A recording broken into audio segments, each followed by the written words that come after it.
Hi, welcome back to the channel. I wanted to give you guys an update on my van. This is a 98 Safari van. It was an all-wheel drive that I've converted to four-wheel drive with the 99 Blazer transfer case. So I've got a 2 high, 4 high, and 4 low. I've got about a 6-inch lift and I'm running 30 by 9.5 by 15 tires. In the last video, a walk around, I was working on the front suspension. I was in the middle of a ball joint flip, and I showed you guys the rear lift using the Journey shackles. And since then, I've put the light duty S10 springs in and returned to normal shackles. You can have a look at that. And it's given me all the lift I need without any extended shackles. If you look closely between the spring pack and the axle, you can see there's a little wedge there to correct the pinion angle. So these are the S10 springs. They're tested, they work good, they give me great articulation, and they're running stock shackles. You can see they're they feel a little twisted. You know, the bushing's a little offset. I don't know why that is, but it hasn't been a problem. And while we're under here, you can see I've added a diff skid plate. I had an issue out at the lake going over some boulders where I actually dragged the differential over a rock and bent the cover loose. It started dripping.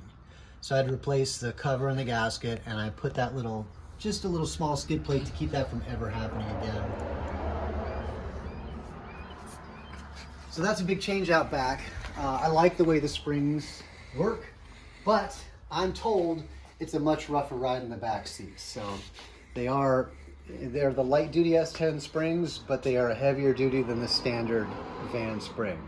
But I was able to achieve the lift without the extended shackles, and I like that. Up front, the changes are, of course, the ball joint flipped. I'm no longer running a sway bar. A lot of people asked about my sway bar work.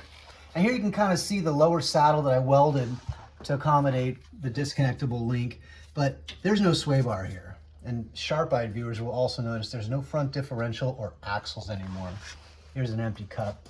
I had a problem out on the trail, and I actually broke the front differential.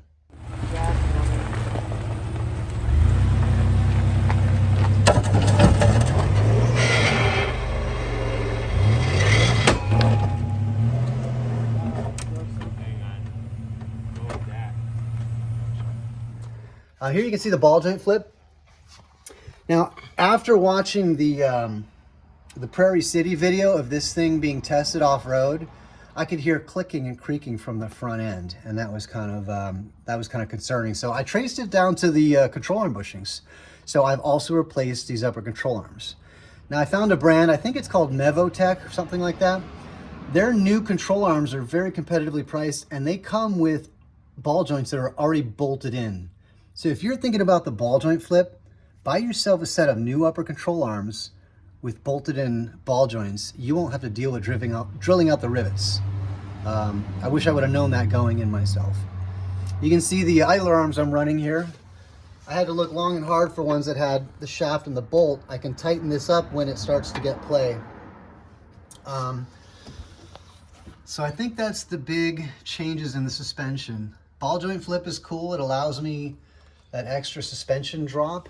But what I've discovered is trying to keep up with the guys in their Jeeps and stuff and their straight axle equipment. We're going deeper over more complicated terrain than this van really can handle. It is limited, unfortunately.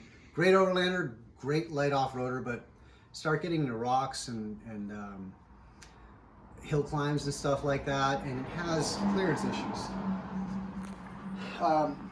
You know, the skid plates sit low, so if it gets in ruts, it loses traction. There's only so much you can do with that. That transfer case hangs low. This was never intended to be an off-road vehicle, so they didn't really think about that. You look at vehicles that are built for off-road, that stuff tends to be hidden up in the frame a little bit better. So that's a big limiting factor. Another limiting factor particular to this van is the trailer hitch I added.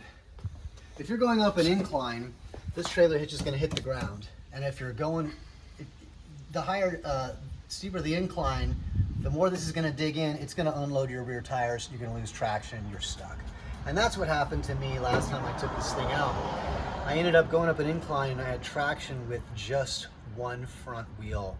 And I was playing the brakes to try and get my Torsen limited slip to engage. And ultimately I put too much torque on it and I snapped the stub shaft inside the front differential. And I'll show you what that looks like. So here's my front differential taken apart. These are the two case halves. There's the ring gear and carrier. And what happened was, this is the inner cup for the axle. Outer cup would be out here at the wheel. This little stub shaft that sits right here inside this ring gear snapped, and this axle was flopping. So I'm up on the mountain with a broken axle. Unfortunately, there's a front axle, and I was able to limp the car home by, I couldn't take the axle completely out of the van, so I had to actually strap it to the control arm and then just drive carefully. This broke. This is what the shaft should look like. I went to the junkyard. You can't buy this part new. It doesn't exist. But I went to the junkyard and got a replacement, and it's going to sit right in there. So I'm sunsetting the van. It's not going to be my off-roader anymore. Light overlander, perhaps, but mostly just a venture vehicle for my kids. And I say kids, but I have one kid. I wish I had more kids. So yeah, so I'm going to be rebuilding this. I got some fresh axles coming. I'll be putting it back to four-wheel drive.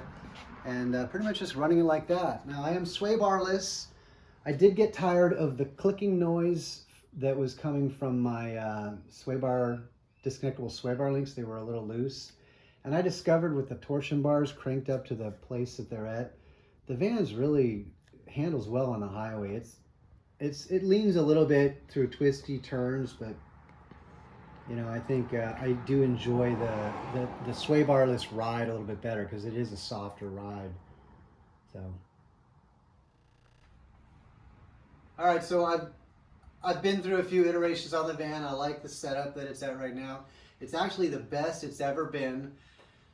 But again, the kind of wheeling we're doing, it's beyond the capabilities of this minivan.